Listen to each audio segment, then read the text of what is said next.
अभी इस क्षण में कौन उपस्थित है?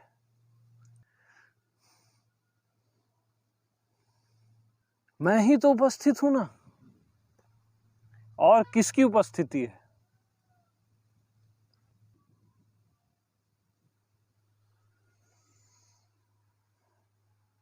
केवल मैं ही उपस्थित हूं। तो मैं किसका स्वीकार करूं और किसको इनकार करूं?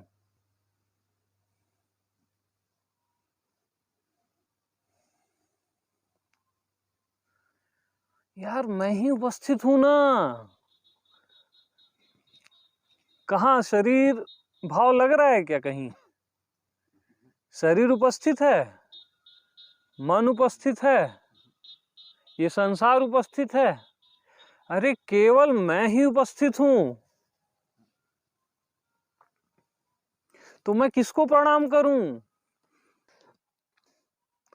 जब मैं ही उपस्थित हूं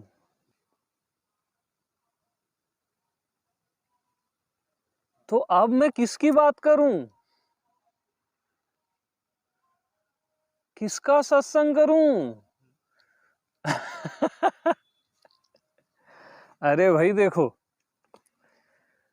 अभी इसी क्षण मैं ही उपस्थित हूं। तो ये मैं इधर का भी मैं है, इधर का आपको भी वही लग रहा है ना, मैं ही उपस्थित हूं। इसको भी वही लग रहा है मैं ही उपस्थित हूं। तो ये एक ही मैं उपस्थित है सर्वत्र। तो अब मैं किसको स्वीकार करूं और किसका इनकार करूं?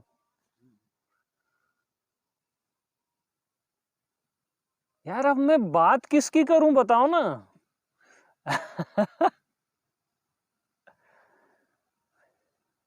उपस्थिति मात्र है बस। और मैं के अतिरिक्त कुछ भी उपस्थित है तो आप बता दो। कुछ भी कभी उपस्थित रहता ही नहीं, बाकी सब अनुपस्थित है। केवल मैं की ही सत्ता है और वही चर अचर में उपस्थित है।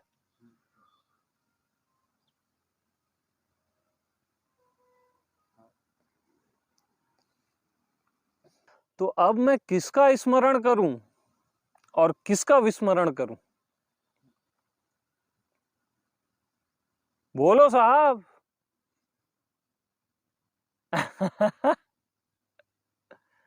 ये शिव पद है, यही राम पद है और यही ब्रह्म पद है। उपस्थिति मात्र।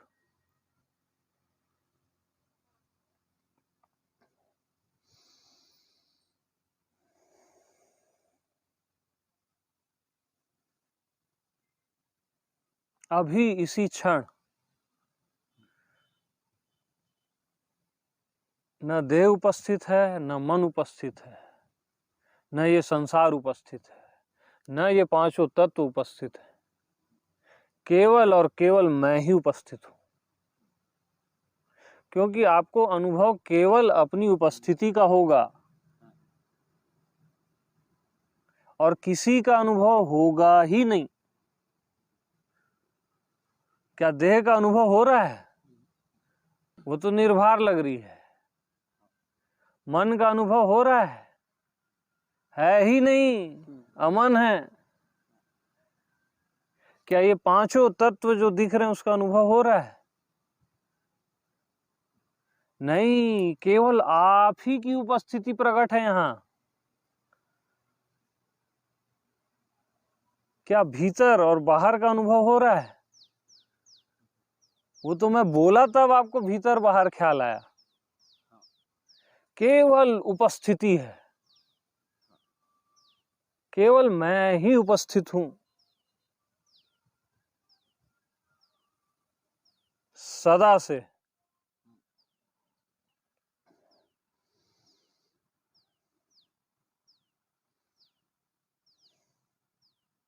और मैं कभी भी अनुपस्थित होता ही नहीं, अब्सेंट होता ही नहीं। और मैं के अतिरिक्त सब absent रहते हैं।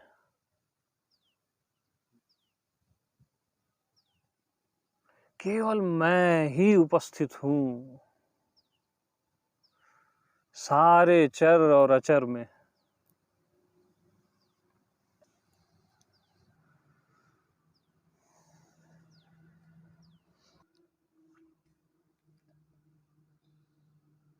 तो अब मैं किसकी बात करूं? कोई बताए मेरे को।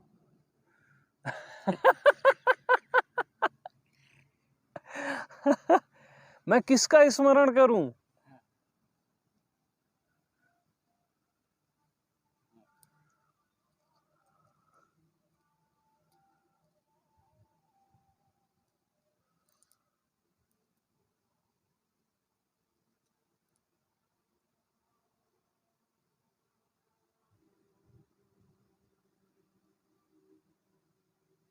मैं की ही सत्ता है हर समय हर जगह।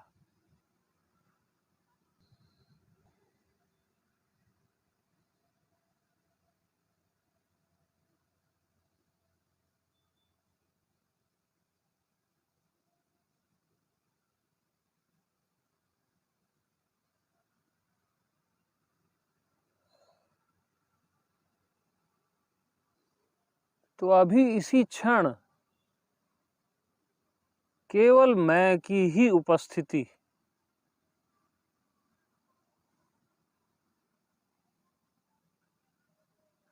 हर किसी को हर समय प्रकट रहती है।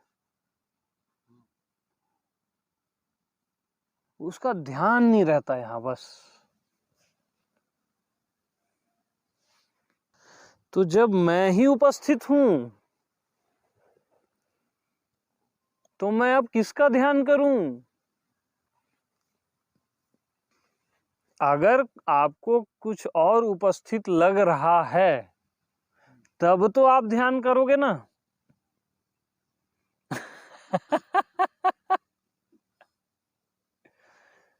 अरे जब मैं ही उपस्थित हूं किसका मनन करूं और किसका ध्यान करूं?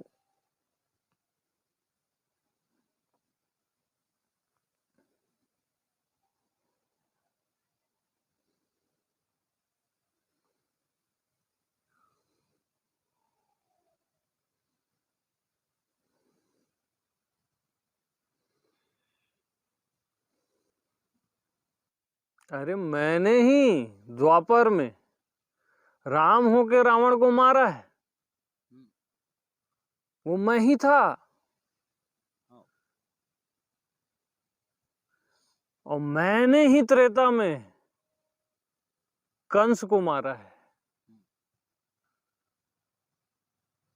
और सतयुग में मैं ही शिव था। और जब समय नहीं था तब भी मैं था। जब चारों युग नहीं थे तब भी मैं था।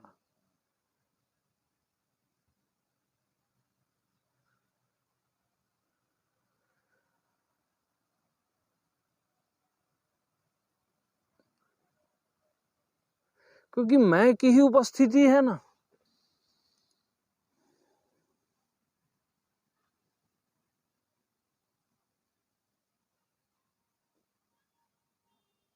तो सागर अपने में उठी करोड़ों साल पुरानी जो लहरें हैं उसको जानता है, क्योंकि सागर से ही उठी ना। यानी सागर है मैं, उसमें जो भी लहर उठी, कितने भी युग हुए, ब्रह्मांड वो सब जानता है। अब एक बड़ी लहर आती है उसको भी जानता है, उसको हम अवतार बोलते हैं। और आने वाली भी सारी लहरों को जानता है,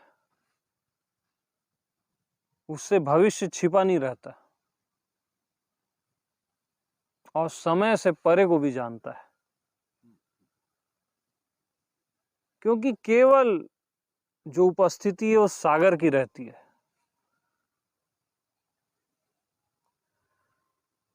लहर तो विकल्प है ना। हाँ हाँ, लहर छोटी हो या बड़ी हो वो अलग बात है। और कभी सुनामी आ जाती है,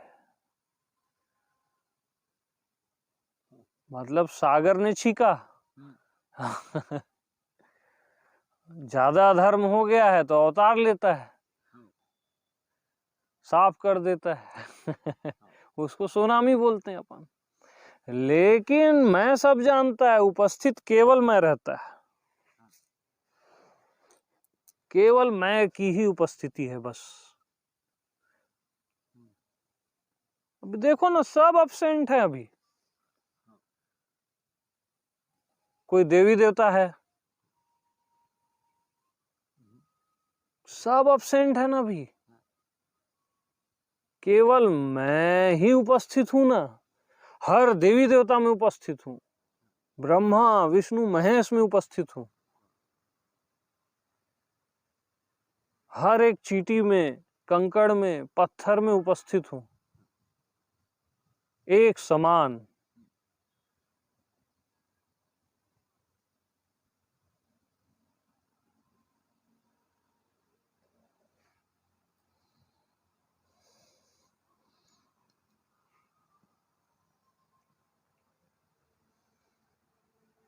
उपस्थिति बहुत अद्भुत पॉइंट है। साफ साफ है ना यार, और क्या उपस्थित है आप बता दो अभी। कुछ है तो बताओ ना भाई, अब मैं किसकी बात करूं यार। हाँ।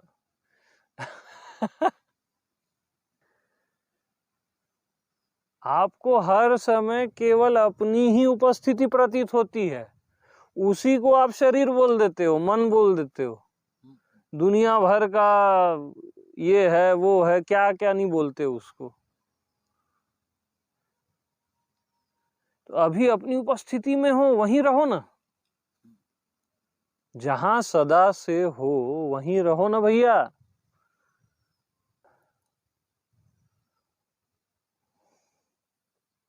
बाकी सब विकल्प है, और विकल्प का अनुभव नहीं होता। आपको केवल अपनी उपस्थिति का अनुभव हो रहा है ना, और किसका अनुभव हो रहा है बताओ। क्योंकि बाकी सब विकल्प है ही नहीं कहीं।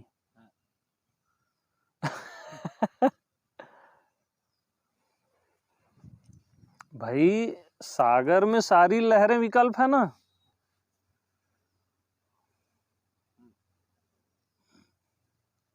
ब्रह्मा विष्णु महेश भी विकल्प है, परमात्मा भी विकल्प है।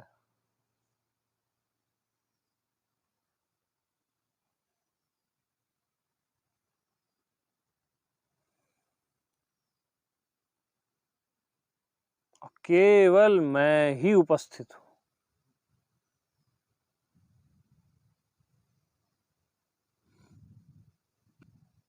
और मैं ही विकल्पक है। वो सागर।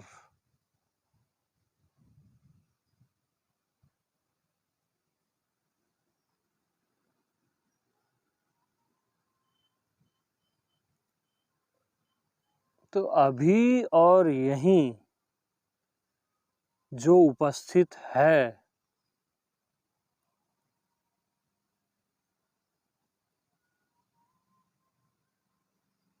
उसको मैं बोलना भी एक विकल्प है, अंतिम विकल्प। क्योंकि आप तू की अपेक्षा से मैं बोलते हो।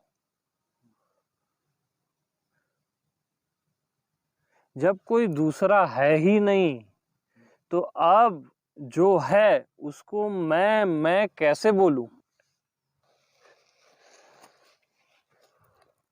अब उसको मैं कैसे बोलूं भैया। हाँ, अरे मैं को मैं कैसे बोलूं।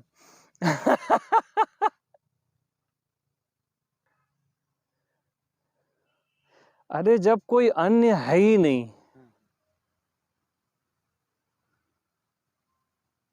तो अब जो है उसको मैं कैसे बोलूं?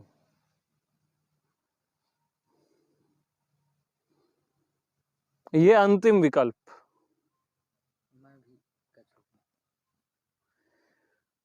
क्योंकि आप पहले मैं से आपने सबको एग्जिट किया, आउट सब। फिर जिससे आउट किया वो भी आउट हो जाता है ना, अपने आप हो जाता है वो। फिर ये बोलने वाला मैं नहीं रहता, जो आपके भीतर रहने वाला मैं है वो रहता है। हाँ, जो सदा सबके भीतर रहता है, चींटी से लेके ब्रह्मा विष्णु महेश के भीतर रहता है, जो सबकी आत्मा है, सबका सब कुछ है, वो मैं रहता है बगैर प्रयास के और बगैर सोचे समझे रहता है, बगैर कुछ किए। तो बगैर सोचे समझे जो सर्व का मैं हूं वही मैं हूं। बगैर सोचे समझे बोले और बगैर कुछ किए जो सर्व का मैं हूं वही मैं हूं।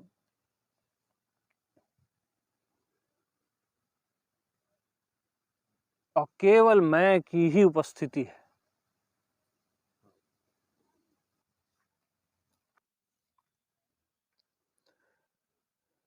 तो अब जो है उसको मैं बोलना नाइंसाफी है ना? भाई परम गहराई में होना, तो उसको अब मैं बोलना नाइंसाफी है। अब जो है, अब जो है देश आ गया भला। भाई शरीर है, मन है, ब्रह्मा विष्णु महेश है को आप शरीर बोल रहे हो ना, है को मन और है को ब्रह्मा विष्णु महेश। तो अब जो है उसको है बोलना भी नाइंसाफी है।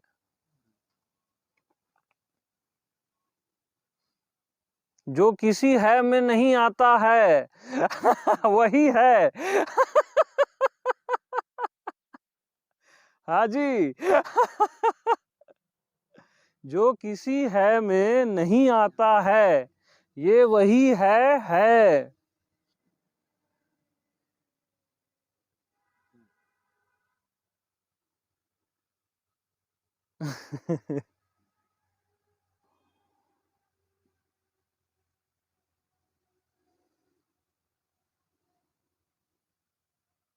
तो ये उपस्थिति मात्र है बस।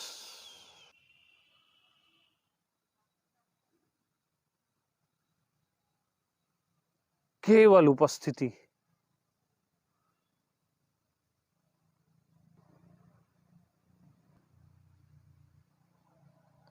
अब ये उपस्थिति किसकी है जब आप बोलोगे ना, तब इस पे विकल्प उठता है। ये उपस्थिति है की है, मैं की है, परमात्मा की है, शिव की है, राम की है। वो एक स्टेप नीचे है। और उपस्थिति मात्र, दैट्स इट।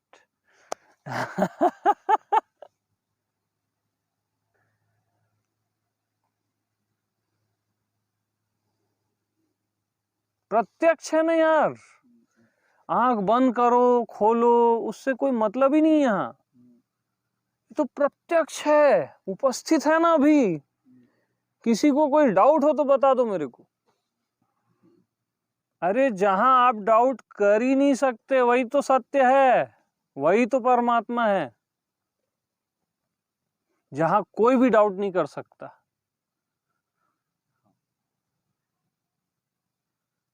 सार्वभौम है ना सत्य, सबके लिए एक समान रहता है। वो ज्ञानी हो, भक्त हो, ये मार्ग का हो, वो मार्ग का हो, सबके लिए एक समान, एक रस। क्योंकि वो सब में उपस्थित है ना, किसी से भिन्न होता ही नहीं। वो एक पत्थर से भिन्न नहीं होता, तो मनुष्य से कैसे भिन्न हो जाएगा? अरे इसमें भी, इस पत्थर में, इस रेत में उपस्थित है ना। देखो, गौर से देखो ना यार, उपस्थिति बस है।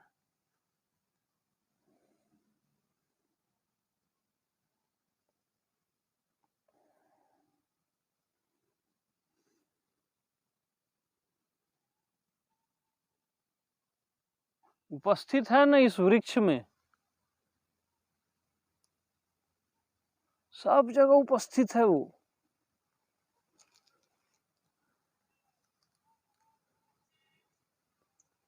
उपस्थिति को निकाल दो, सब गायब हो जाएगा। उपस्थिति ही है पूरे ब्रह्मांड में।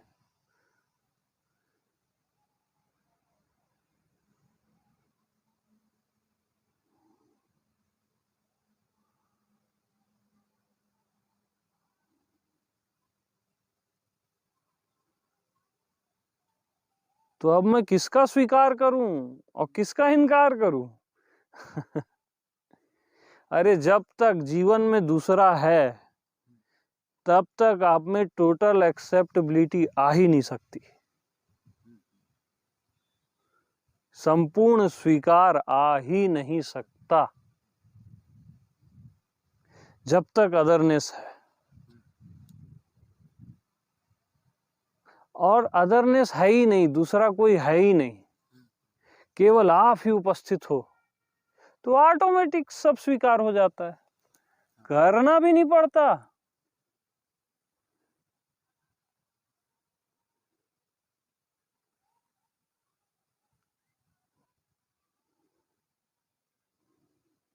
अरे जब सब कुछ परमात्मा है ना, तो सब स्वीकार हो जाता है ना,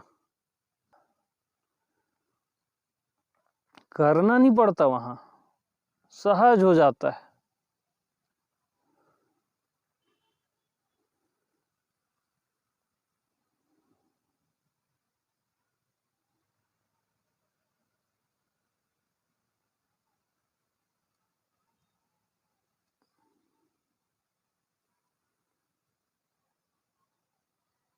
भक्त प्रहलाद जैसे बोलते थे ना, अब उनको जला रहे हैं तो तू भी नारायण है, अब मृत्यु आ रही है तू भी नारायण है।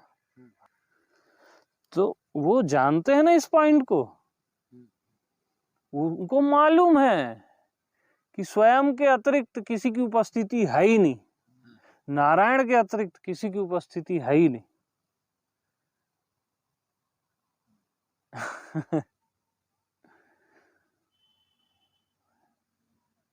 उसके लिए कोई मृत्यु है ही नहीं ना, तो स्वीकार किसको करेगा?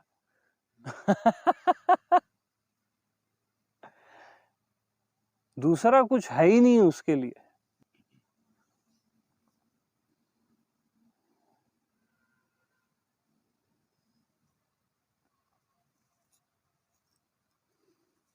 न जन्म है न उसके लिए मृत्यु है, केवल मैं ही उपस्थित हूं।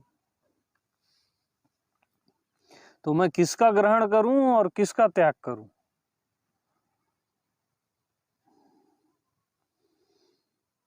अब मैं किसके बारे में सत्संग करूं यार?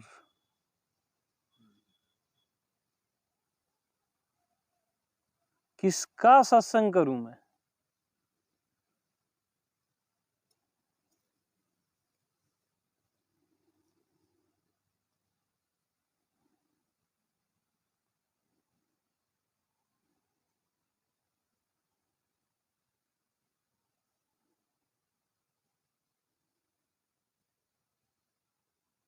तो इस उपस्थिति से प्रेम ही भक्ति है। हाँ जी, फाइनल प्रेम बता रहा हूं मैं, बाकी सब मोह माया है प्रेम के नाम पे। इस उपस्थिति से प्रेम ही भक्ति है।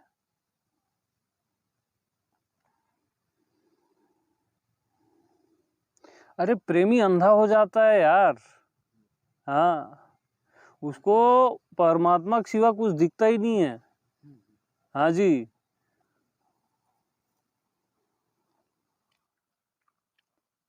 यानी जैसे कृष्ण का प्रेमी है ना, उसको कृष्ण के अलावा कुछ दिखता ही नहीं है। आप उसको बोलोगे ना कि कुछ और देख के बता, तो बोलेगा कुछ दिख ही नहीं रहा है कृष्ण के अलावा, वासुदेव सर्वम बोलेगा वो। अंधा हो जाता है प्रेमी, बहरा हो जाता है। उसको कंस बोलोगे ना तो कृष्ण सुनाई देगा। सही बता रहा हूं मैं। राम के प्रेमी को ना रावण बोलोगे ना, वो राम ही सुनाई देगा उसको। बहरा हो जाता है वो, अंधा हो जाता है, देखना सुनना सब उसका गायब हो जाता है।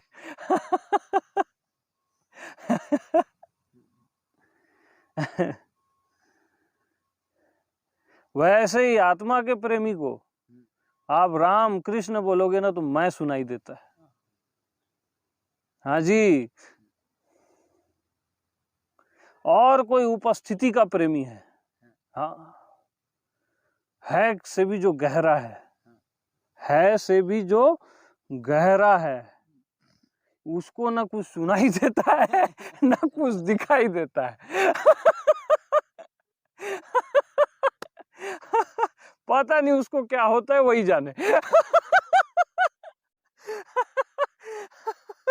सीधी बात है भैया ये।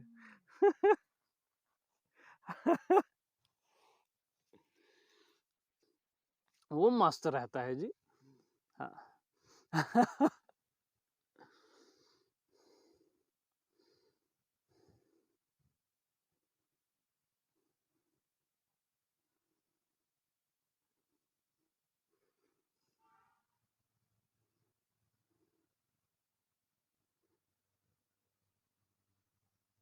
तो ये वो पॉइंट है कि अब याद की भी याद नहीं, किसकी याद कौन करे। ये भक्ति पद है। इवन ये भी ख्याल नहीं है कि ये भक्ति पद है, असली भक्ति पद है।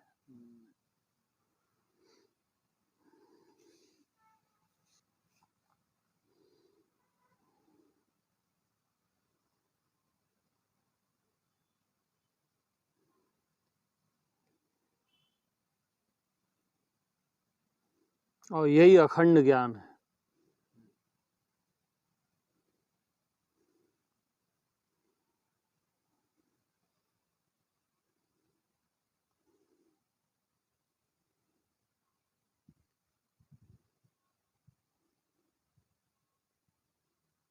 ओम शांति शांति शांति।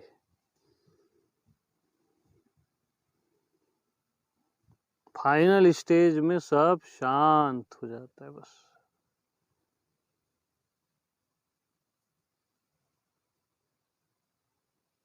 इसलिए हर पुराण ग्रंथ सबके लास्ट में यही रहता है, ओम शांति शांति शांति। शांति भी जहां शांत हो जाती है।